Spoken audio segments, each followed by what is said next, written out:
The fair value gap is one of the biggest trends in the trading space right now, and there's a reason for that, because of how well they work in the market.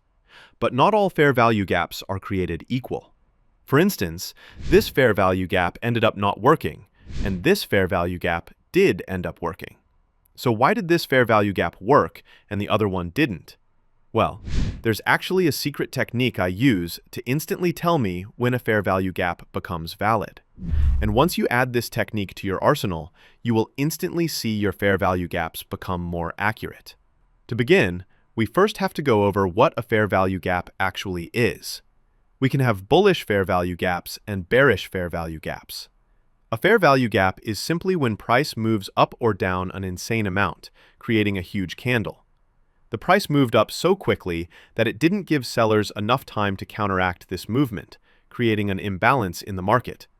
Naturally, sellers will want to retest this zone. You can mark a fair value gap by simply marking the candle's top wick before the big move to the candle's lower wick after the big move. This zone is the fair value gap itself. If you look at your chart, you will see these gaps everywhere. Oftentimes, price will want to come back down to this zone, fill the imbalance, and retrace back up to test the highs again, which we can use to our advantage and profit from this move. But if you've ever traded fair value gaps before, you'll quickly notice they don't work 100% of the time. This is because you've probably traded an invalid fair value gap. So, what makes a fair value gap valid? Well, there are actually 6 key factors that need to be true in order for a fair value gap to be valid. The first one is that the fair value gap must be unmitigated. What I mean by that is, since the whole point of a fair value gap is to have price surge and not give the opposite side a chance to react, this zone must not be tested in order for it to work. For example, right after this fair value gap was created, price came back down to it directly after, then continued to rise. So, if price came back down to the zone again, we would not consider this fair value gap valid, as it's already been tested. If you want a fair value gap to be valid, it must be unmitigated, and not have been tested before. Moving on to point number 2. The second way to see if a fair value gap is valid is by making sure to check the reaction of the candle inside the fair value gap. We want the reaction of the candle to either close inside the fair value gap or close in the direction of the zone. Here, the candle broke through the fair value gap and ended up closing below the gap. If this happens, it makes the gap invalid. What we want to see is something like this, where price closes in the fair value gap, giving us a safe entry. It's completely okay if a wick goes through the fair value gap like this, but ends up closing inside the gap. As long as the candle closes inside the gap or in the direction of the gap, we are good for an entry. Moving on to the third factor of a valid fair value gap. One way to make sure you're trading a strong fair value gap is by adding other confluences. One way to do that is through support and resistance. So here on the chart, price made an untested bullish fair value gap. But if we look closely, we can see price created a support over here. And it also just so happens to be right in the middle of the fair value gap. This is a great confluence and will raise the chances of the fair value gap working. Same thing with a bearish fair value gap. You want to find a prior resistance that coincides with the fair value gap. Find this, and it'll make your gaps a lot stronger. Moving on to factor number 4. As I was saying before, some fair value gaps are stronger than others and have much more priority. An easy way to do this is to mark the fair value gaps by where they are on the chart. So here on this chart, we have multiple bullish fair value gaps. The lowest fair value gaps will always be the strongest and have the highest priority, while the highest fair value gaps will be the weakest and have the lowest priority. In a perfect scenario, you should try to trade the lowest fair value gap possible. Same thing with bearish fair value gaps.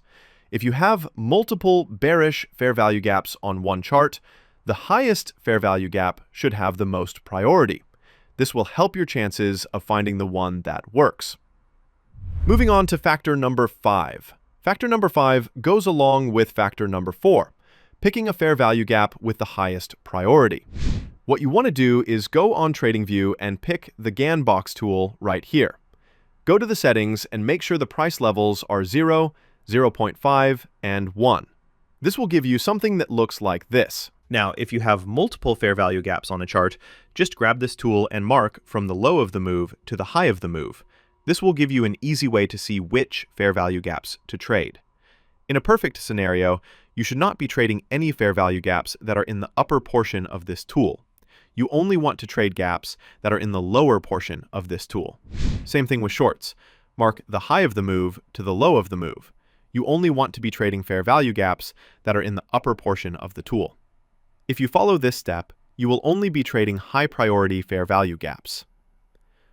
Okay, let's go back to the sixth and final step.